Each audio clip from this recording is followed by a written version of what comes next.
I was missing this feeling of aggressivity, rear brake, entry, this way of putting the body on the entry of the corners.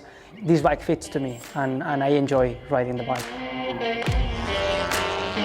I got a great feeling with Pol Espargaró. He's back where he belongs. I have seen the evolution of Pol. I started in Tech3 at the beginning of my MotoGP career, and now hopefully I'm not at the end, but close to. So I'm more mature and I'm a different rider, so it's good to check the two different Pols. He's still, like the Pol we knew, full of enthusiasm, full of passion, but on the other side you see also that he has matured. Technically speaking, he's much sharper. Pol's special in the way of his character.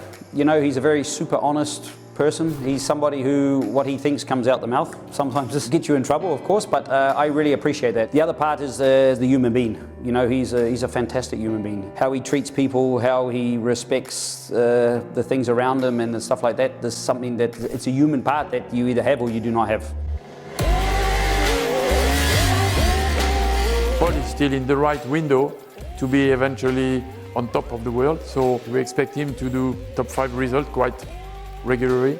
We expect him to be sometime on the podium. We need to be there, we need to be fast, and we need to push ourselves to achieve it. And I think the bike have the potential to do, and the team as well, so the ball is in my court now. You know, we are dreaming to win a MotoGP race. We thought it was never going to happen. It did happen.